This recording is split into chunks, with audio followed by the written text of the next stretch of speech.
আসসালামু আলাইকুম রহমতুল্লাহ বারাকাতু। আশা করি সকলে ভালো আছেন, আলহামদুলিল্লাহ।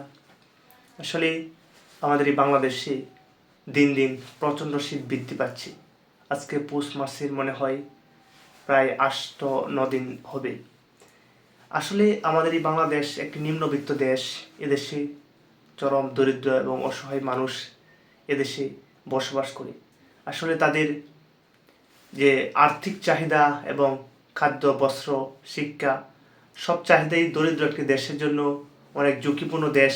সে তাদের চাহিদা মেটানোর জন্য যদি ব্যক্তি স্ব-উদ্যোগে এবং কি ব্যবসায়ী মালিকানা বিভিন্ন প্রতিষ্ঠান যদি তাদের সাহায্য সহযোগিতার জন্য এগিয়ে না আসে, তাহলে এই বাংলাদেশের সরকারের সব কিছু নিয়ন্ত্রণ করা একটা বড় বোঝা এবং ট্রাপ হয়ে যায়। আসলে আমরা যারা মধ্যবিত্ত এবং একটু উচ্চশালী ফ্যামিলি আছি, আমরা হয়তো এই জিনিসটা উপলব্ধি করতে পারি যে আসলে আমি মানুষ, আপনি মানুষ। আমরা চাই মানুষে মানুষের থাকুক না কোনো ভেদাভেদ।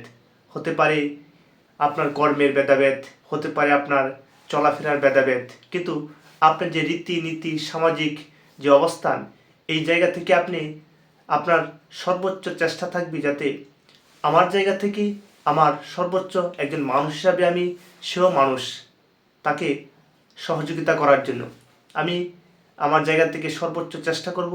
ইনশাল্লাহ আমি আমার বাংলাদেশের প্রত্যেকটা মানুষের কাছে বিনীত অনুরোধ থাকবে, আমরা সবসময় এই শীতের জন্য যারা ভালো ফ্যামিলি আছি এবং কি টাকা পয়সা যাদের কাছে আছে, আমরা এই শীতের জন্য অধীর আগ্রহ নিয়ে বসে থাকি কবে শীত নামবে, আমরা জামা কাপড় ক্রয় করব এবং কি জামা কাপড় পিনতে রাস্তাঘাটে এবং কি আমাদের ফ্যাশনটা থাকবে এমন চিন্তা চেতনা থাকে। আর যারা দেখেন রাস্তায় শুয়ে আছে বস্ত্রহীন অবস্থায়, নাই পিঠে বাড়ি, কোনো কিছু নাই। আমরা যদি একটু ভালো দৃষ্টিতে তাকাই, আমাদের সমাজে প্রত্যেকটা সমাজেই অসহায় দরিদ্র মানুষ আছে যাদের দুমুঠো ভাত ক্রয় করে খাবার যোগ্যতা নেই। কি করে তারা বস্ত্র পরিধান করবে, কি করে তারা ভালো ভালো জামা কাপড় শীত বস্ত্র কিনবে? তাহলে আসুন আমরা সবাই স্ব উদ্যোগে আমাদের জায়গা থেকে সর্বোচ্চ চেষ্টা করি এবং একটা হোক দুইটা হোক বন্ধু বান্ধব আত্মীয় স্বজন সবার কাছ থেকে সহযোগিতা নিয়ে এবং কি আমি যদি পারি, আপনি যদি পারেন একাই, তাহলে আপনার আত্মীয় স্বজন সর্বপ্রথম, এরপরে পাড়া প্রতিবেশী, মহল্লা এবং কি আপনার পরিচিত ব্যক্তি যারা আছে তাদের সহযোগিতার মাধ্যমে কোনো ব্যক্তিকে যারা বস্ত্রহীন অবস্থায় আছে এই শীতের মাধ্যমে তাদেরকে একটা করেও আপনার চেষ্টা থাকবে, একটা হলেও তাদেরকে কম্বল বা বিভিন্ন জামা কাপড় দিতে পারেন। আসুন আমরা সহযোগে তাদের সহযোগিতার জন্য হাত বাড়াই। ইনশাল্লাহ বাংলাদেশের মানুষ, অসহায় দরিদ্র মানুষ কেউ বস্ত্রহীন অবস্থা থাকবে না। আমরা সকলেই সম্মিলিতভাবে যখন বাংলাদেশে কোনো দুর্যোগ আসে, তখন আমরা দেখি সবাই একসাথে ঝাঁপিয়ে পড়ি।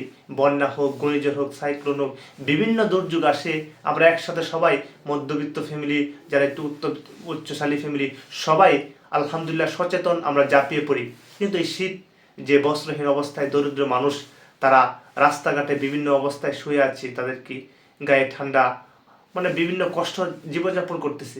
আমরা তাদের জন্য একটু মায়া মমতা দিয়ে ভালোবাসি, তাদেরকে একটু ন্যাক দৃষ্টি তাদেরকে দেখি।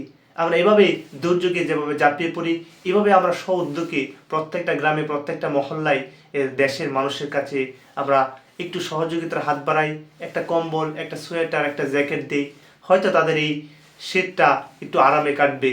সে প্রত্যাশা রাখি আমি সবার কাছে দোয়া করি যাতে আল্লাহ তাআলা আমাদের সবাইকে তৌফিক দান করে যাতে একটা করে আমরা কম্বল, জ্যাকেট বা বিভিন্ন জামা বস্ত্র অসহায় দরিদ্রের হাতে তুলে দিতে পারি ইনশাল্লাহ।